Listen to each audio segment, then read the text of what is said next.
अगर if the velocity of charge particle is not perpendicular, या पहले चलो perpendicular, is perpendicular to electric field, तो हमें बताना है चार्ज पार्टिकल का पाथ क्या होगा। नंबर 4 चलें, तो सोचो आ जाएगा। तो अगर चार्ज पार्टिकल के में पाथ के बारे में शो करना है तो देखिए, अगर सपोज टू भी ये इलेक्ट्रिक फील्ड है हमारी, क्या है इलेक्ट्रिक फील्ड,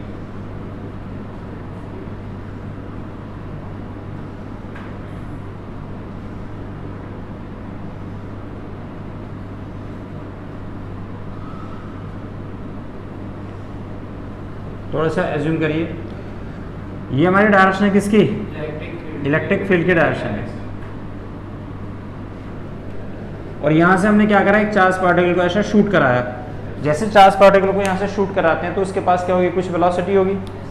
तो जैसे हमने चार्ज पार्टिकल को इस डायरेक्शन में शूट कराया ऐसा, तो इस वाले चार्ज पार्टिकल के पास एक इनिशियल वेलोसिटी है u, लेकिन इलेक्ट्रिक फील्ड की डायरेक्शन क्या है ये, तो इलेक्ट्रिक फील्ड फोर्स कहाँ लगाएगी, इस डायरेक्शन में, इस डायरेक्शन में तो फोर्स लगाएगी।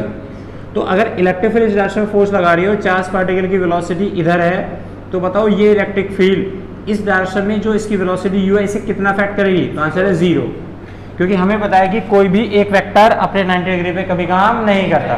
तो इस इलेक्ट्रिक फील्ड ने जो फोर्स लगाई है चार्ज पार्टिकल पे इस डायरेक्शन में, इस डायरेक्शन की फोर्स इस डायरेक्शन की वेलोसिटी को चेंज नहीं कर सकती। अगर ये चार्ज पार्टिकल यहाँ 10 की स्पीड से मूव कर रहा था इस डायरेक्शन में, तो हर बार कितने की वेलोसिटी से मूव करेगा, 10, क्योंकि एक वेक्टर अपने 90 डिग्री पे कभी काम नहीं करता। तो इलेक्ट्रिक फील्ड इस डायरेक्शन में इस चार्ज पार्टिकल की मैग्नीट्यूड को, इसकी वेलोसिटी को और इसके डायरेक्शन को नहीं चेंज कर सकता। वो चेंज किसे कर सकता है, तो आंसर है इस डायरेक्शन में वेलोसिटी को। जैसे कि हमने एक बॉडी को यहाँ से लिया और ऐसा लेके इसकी 50 की स्पीड से इस बॉडी को फेंक दिया, 40 की स्पीड से प्रोजेक्टाइल मोशन में पढ़ा हम लोगों ने। तो अगर मैं इसको 40 की स्पीड से फेंक दूं, तो इस डायरेक्शन में अगर मेरी वेलोसिटी 40 है और ग्रेविटी से नीचे की तरफ खींच रही है, तो ये ग्रेविटी की फोर्स इस डायरेक्शन में इसकी वेलोसिटी को कितना चेंज कर देगी, आंसर है 0। ना तो इसका मैग्नीट्यूड चेंज कर सकती, ना इसकी डायरेक्शन। लेकिन अल्टीमेटली क्या होता है, तो आंसर है, लेकिन इस डायरेक्शन में ग्रेविटी काम कर रही है ना, तो इस डायरेक्शन में इस बॉडी की वेलोसिटी क्या करेगी, कंटिन्यू चेंज करती चली जाएगी। तो सोचो जब हम किसी एक ऑब्जेक्ट को यहाँ से ऊपर से प्रोजेक्ट किया हमने इस डायरेक्शन में, और ग्रेविटी फोर्स कहाँ लगा रही है, नीचे mg, तो इस डायरेक्शन में अगर मैंने ऑब्जेक्ट को फेंका है तो ये इसके साथ एंगल कितना बना रहा है, 90।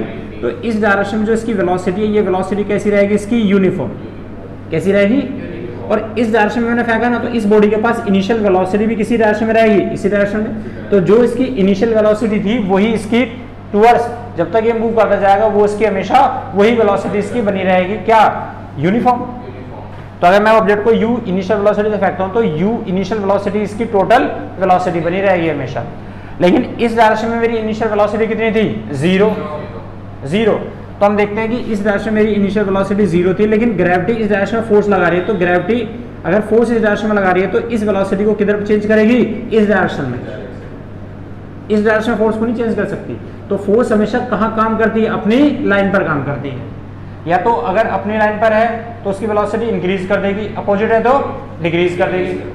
तो इसकी अगर वेलोसिटी 0 है तो ग्रेविटी इसकी वैल्यू स्पीड को बढ़ाएगी, और अल्टीमेटली हम ये देखते हैं कि ये वाली वेलोसिटी तो बदल नहीं रही है, लेकिन इस डायरेक्शन में वेलोसिटी बदलती चली जाती है। तो हम क्या देखते हैं, चार्ज पार्टिकल का पाथ, बॉडी का पाथ कैसा हो गया, ये वाला।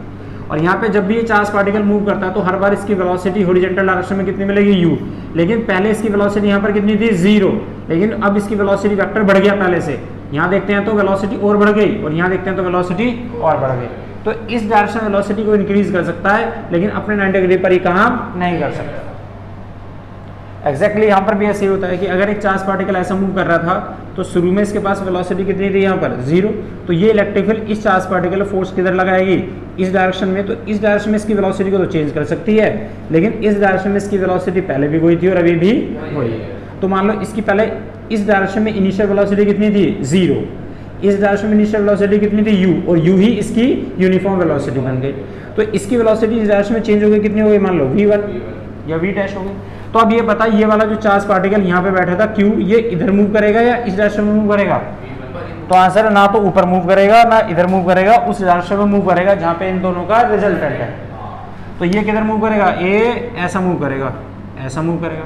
अब जैसे ही वो यहाँ पूछेगा तो 1 सेकंड के बाद फिर से हम क्या ऑब्जर्व करते हैं, हम ये ऑब्जर्व करते हैं कि यहाँ पे इसकी वेलोसिटी फिर से कितनी हो गई, इलेक्ट्रिक फील्ड तो अभी भी कंटिन्यू काम करेगी, तो हम देखते हैं इसकी वेलोसिटी इस डायरेक्शन में तो अभी भी कितनी बनी रहेगी, उतनी जितनी ये थी, लेकिन इसकी वेलोसिटी इस डायरेक्शन में क्या होगी, इंक्रीज होगी। क्यों, क्योंकि इलेक्ट्रिक फील्ड इस डायरेक्शन में फोर्स लगा रही है कितना, F = QE, और Q फोर्स क्या क्रिएट करता है, एक्सेलरेशन, और इस बॉडी में एक एक्सेलरेशन आ गया QE/m। इसका मतलब एक्सेलरेशन होता है वेलोसिटी का इंक्रीज होना, तो हर सेकंड में इस डायरेक्शन की जो वेलोसिटी है वो क्या होगी, इंक्रीज होती चली जाएगी। तो हम ये देखते हैं कि यहाँ पर पहले जैसे अगली बार इलेक्ट्रिक फील्ड काम करेगी तो इस डायरेक्शन में वेलोसिटी तो चेंज होगी नहीं, क्योंकि ये तो यूनिफॉर्म से चलेगा। तो हम देखते हैं पहले ये वेक्टर इतना था, इसकी वेलोसिटी पहले से बढ़ गई। अगर इसकी वेलोसिटी पहले से बढ़ गई और मैं पैरेललोग्राम लॉ का यूज करूं तो ना तो ये इधर जाएगा ना ये इधर जाएगा, उस तरफ जाएगा जहां इसका रिजल्टेंट होगा। तो इसका रिजल्टेंट कहाँ बना, ए, इसका रिजल्टेंट कुछ ऐसे बना, नहीं है बेटे समझ में। अगले सेकंड में फिर क्या ऑब्जर्व करते हैं हम कि इस डायरेक्शन में इसकी वेलोसिटी फिर से क्या हुई, उतनी रहेगी, लेकिन क्या हुआ, लेकिन इस डायरेक्शन में इसका वेक्टर वेलोसिटी फिर बढ़ गई, और ये वेलोसिटी बढ़ के कितनी हो गई, ए इतनी हो गई, पहले से बढ़ गई, पहले से बढ़ गई। फिर क्या होगा, तो ना तो ये इधर मूव करेगा ना ये इधर मूव करेगा, कहाँ मूव करेगा, जहाँ इसका रिजल्टेंट हो। तो इसका रिजल्टेंट कहाँ है, ए ऐसा है, नहीं है बेटे समझ में। फिर से देखते हैं 1 सेकंड के बाद क्या देखते हैं, इसकी वेलोसिटी फिर से इस डायरेक्शन में तो कितनी रहेगी, उतनी ही रहेगी जितनी पहले थी, जितनी पहले थी अभी भी उतनी रहेगी, लेकिन इस डायरेक्शन में क्या होगा, इसकी वेलोसिटी पहले से फिर इंक्रीज हो गई। तो ये पहले इतना था, ये वेलोसिटी पहले से बढ़ गई, बढ़ गई, फिर से क्या होगा, तो ये ना तो इधर मूव करेगा ना ये उधर जाएगा, कहाँ जाएगा, जहाँ इसका रिजल्टेंट हो, ये बड़ी समझ। फिर से क्या होगा, 1 सेकंड के बाद क्या ऑब्जर्व करते हैं हम, ये तो इसकी वेलोसिटी वही रहेगी, लेकिन इस डायरेक्शन में इसकी वेलोसिटी क्या होगी, इंक्रीज हो जाएगी, ऐसे इंक्रीज होती जा रही है। और हम क्या देखते हैं इसमें, क्या ऑब्जर्व करते हैं, अगर इसकी वेलोसिटी यहाँ पे इस डायरेक्शन में इंक्रीज होती जा रही है तो हम ये ऑब्जर्व कर रहे हैं कि अगर ये हमारी इलेक्ट्रिक फील्ड है, क्या हमारी इलेक्ट्रिक फील्ड, तो अब ये ना तो उधर मूव करेगा ना इधर मूव करेगा, कहाँ मूव करेगा, जहां इसका रिजल्टेंट है, नहीं बेटे समझ। और अल्टीमेटली क्या देखते हैं कि ये वाला जो चार्ज पार्टिकल था जो मूव करता जा रहा था, ये कैसे मूव करने लगा, अरे ऐसे तो मूव करने लगा।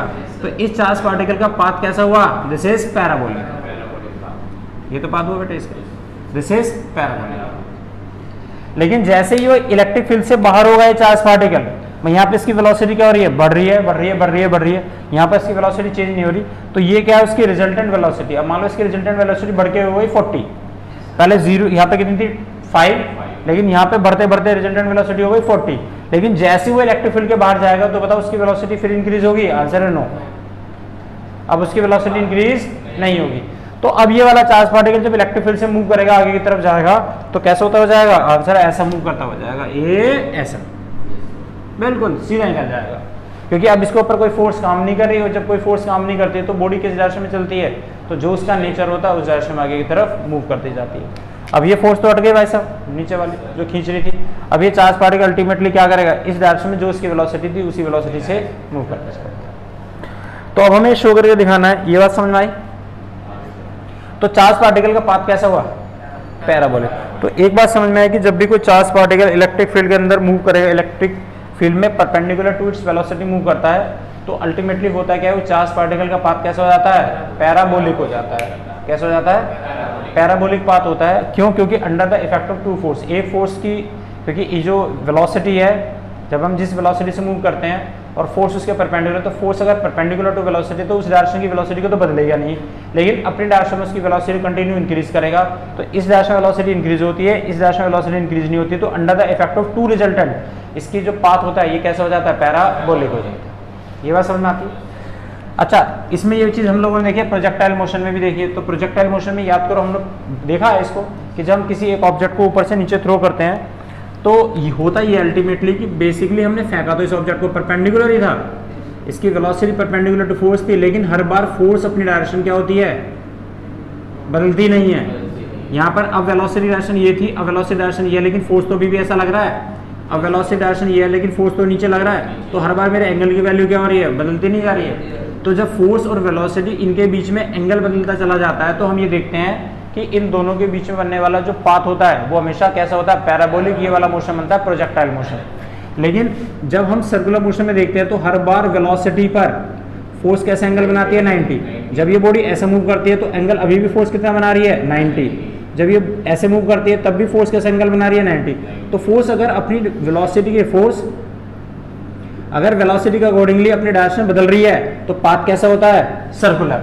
तो अगर वेलोसिटी पर फोर्स 90 डिग्री और हर बार 90 है तो कैसा पाथ होगा, सर्कुलर। क्यों? क्योंकि फोर्स अपनी डायरेक्शन बदल लेती है अकॉर्डिंग टू वेलोसिटी। लेकिन यहाँ हमारे जो ग्रेविटेशनल, जब हम किसी एक ऑब्जेक्ट को ऊपर से नीचे फेंकते हैं तो under the effect of gravity अपनी डायरेक्शन, फोर्स की डायरेक्शन नहीं बदलती, और नहीं बदलती तो हमेशा वेलोसिटी डायरेक्शन बदलती जा रही है, लेकिन फोर्स डायरेक्शन बदलने को तैयार नहीं है। जब फोर्स अपनी डायरेक्शन बदलने को तैयार नहीं होती वेलोसिटी पे तो पाथ कैसा होता है, पैराबोलिक मोशन होता है, प्रोजेक्टाइल। कौन सा होता है, प्रोजेक्टाइल। तो प्रोजेक्टाइल मोशन होता ही तब है जब force and velocity don't remain perpendicular, remain to each other. और सर्कुलर मोशन कब होता है भाई, if force and velocity remain perpendicular to each other. ये बात समझ में आई? अब हमें क्या निकालना है, ये